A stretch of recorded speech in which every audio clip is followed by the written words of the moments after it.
అప్పుడప్పుడు తీవ్రవాదుల గురించి మాట్లాడుతున్నాను. వాళ్ళు కూడా ఎక్కడో అడవుల్లో ఉంటారు. ఒకసారి వచ్చి అటాక్ చేసి మళ్ళా వెళ్ళిపోతారు.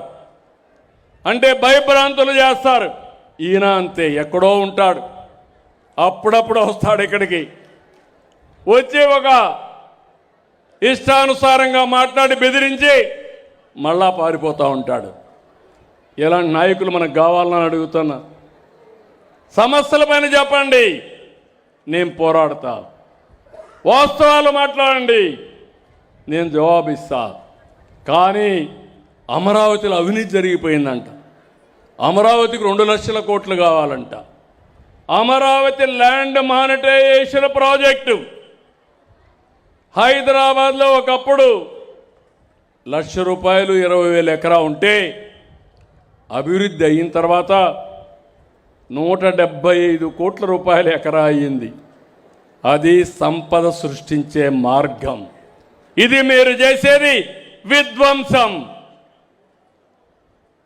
ఇప్పుడు అంటున్నాడు విజయవాడ, గుంటూరు, మచిలీపట్నం అదే చేస్తున్నాం CRDA. అంటే అమరావతి పేరు చెప్పడానికే ఇష్టపడిన వ్యక్తి ఈ రాష్ట్రాన్ని పాలించే అర్హత ఉందా తమ్ముళ్ళు అని మిమ్మల్ని అడుగుతున్నా. ఇలాంటివన్నీ కూడా మనం గుర్తుపెట్టుకోవాల్సిన అవసరం ఉంది. నేను ఒకటే మిమ్మల్ని అందరినీ కోరుతున్నా ఈరోజు, ఎందుకంటే నేను చెప్పాలి, గట్టిగా చెప్పాలి.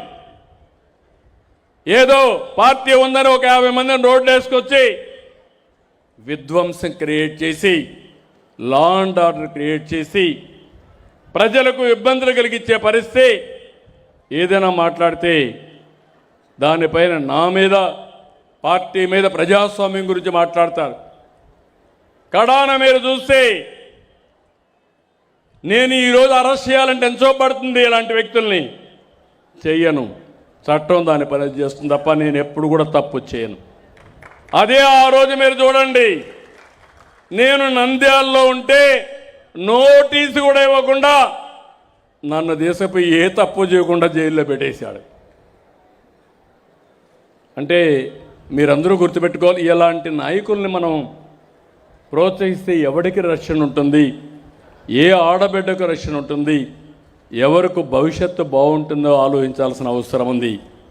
అందుకే అప్పుడప్పుడు పవన్ కళ్యాణ్ గురు కూడా అంటారు, నేను కూడా చెప్తాను మీ అందరికీ, మళ్ళీ మనందరి జీవితాలు బాగుంటే ఇలాంటి వ్యక్తుల్ని చరిత్రలో మర్చిపోవాలి.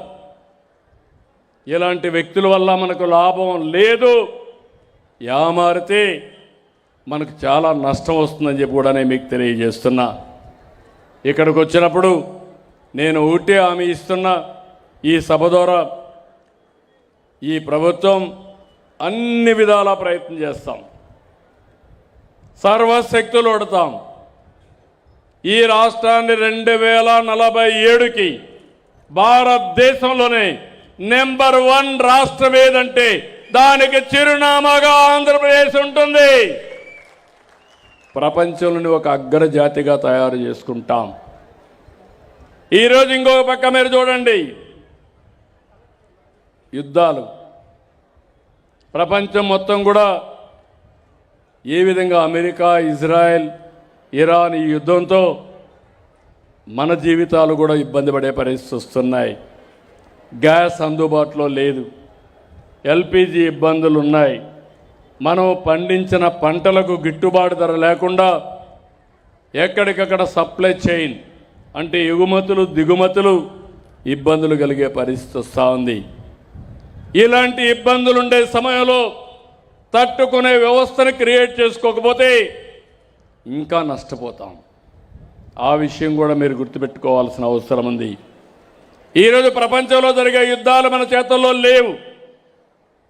దాన్ని సమర్థవంతంగా బేరీ చేసుకుని ఎక్కడికక్కడ ఏం చేస్తే మనకు ఇబ్బందులు తగ్గుతాయో ఆలోచించుకుంటూ మనం తప్పు చేయకుండా ముందుకు పోవాల్సిన బాధ్యత మన పైన ఉందని చెప్పి కూడా నేను మీకు తెలియజేస్తున్నా. ఇక్కడికి వచ్చినప్పుడు మీరు ఒకసారి చూస్తే నేను ఇంత మునిపే చెప్పాను, ఇక్కడ అధికార యంత్రాంగం అంతా ఉన్నారు. నేను వాళ్ళందరినీ ఒకటే కోరుతున్నా, ప్రతి ఒక్కరు కూడా మనం గుర్తుపెట్టుకోవాల్సింది, నేను సుపరిపాలన మాట్లాడాను. టెక్నాలజీ మాట్లాడాను. ఎవరికి ఇబ్బంది లేకుండా, ఎక్కడా అవినీతి లేకుండా అన్ని సేవలు అందించాల్సిన అవసరం ఉంది. కొన్ని డీబీటీ ఇస్తున్నాం, నేరుగా మీ అకౌంట్లో ఇస్తున్నాం. కొంత డీబీటీ తీసుకోలేని వాళ్ళకి, ముసలి వాళ్ళకి పింఛన్లు ఇంటి దగ్గరికి వచ్చి ఇస్తున్నాం. మధ్యాహ్న భోజనం లాంటి కైండ్తో కొన్ని సంక్షేమ కార్యక్రమాలు ఇస్తున్నాం.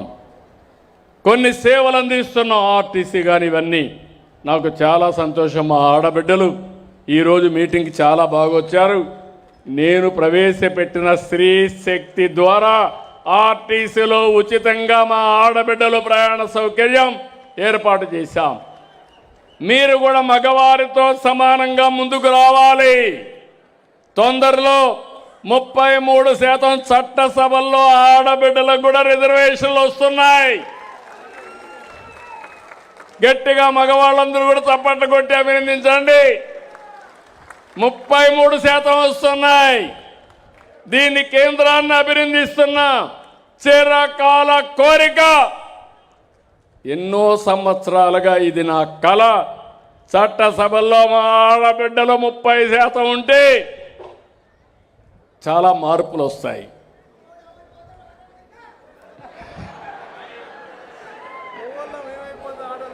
అదేనయ్యా, మగవాళ్లకు మిగిలిన దాంట్లో పోటీ పడతారు, మిగిలిన వాటిలో పోటీ పడతారు.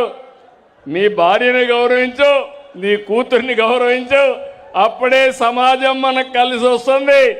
ఆడ మగ 50% ఉన్నారు కాబట్టి మనం కూడా సమాన అవకాశాలు ఆడబిడ్డలకి ఇద్దాం.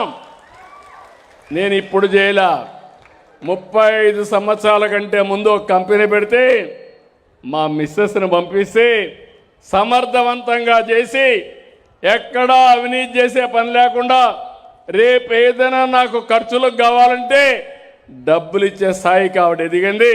ఇప్పుడు మా కోడలు కూడా ఆ పని చేసుకుంటా ఉంది. కాబట్టి ఆడవాళ్ళు కూడా కలిసి వస్తే, మగవారితో సమానంగా పనిచేస్తే మనకు డబుల్ ఇన్కమ్ వస్తుంది. ఆ విషయం మీరు గుర్తుపెట్టుకోవాలా. నువ్వు ఇంకా పాత రోజుల్లో ఉన్నావు తమ్ముడు, డామినేషన్లో ఉన్నావు, మేల్ డామినేషన్. నీ భార్యను కూడా బయట రానిచ్చే పరిస్థితులు లేవు. నువ్వు సద్వినియోగం చేసుకోండి. కాబట్టి ఇక్కడికి వచ్చినప్పుడు అధికార యంత్రాంగాన్ని మళ్ళీ ఒకసారి కోరుతున్నా. ఈరోజు నేను ఇక్కడ ఇరిగేషన్ చూశాను. 2 విషయాలు చూస్తున్నా. జిల్లా, నియోజకవర్గం. జిల్లాలో మీరు చూస్తే మొత్తం 42 సర్వీసులు ఉంటే 24 సర్వీసులు రాష్ట్రం కంటే మెరుగ్గా పనిచేస్తున్నాయి. 18 సర్వీసులు రాష్ట్రం కంటే తక్కువ ఉన్నాయి. ఇక్కడ వేమూరు నియోజకవర్గానికి వచ్చాను. వేమూరు నియోజకవర్గానికి వస్తే 21 డిపార్ట్మెంట్లు, 21 సర్వీసులు బాగా ఉన్నాయి.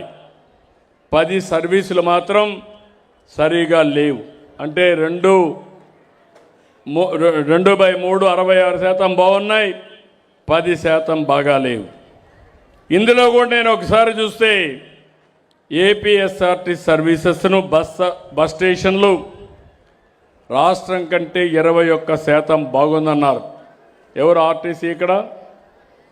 ఇక్కడ డిపో మేనేజర్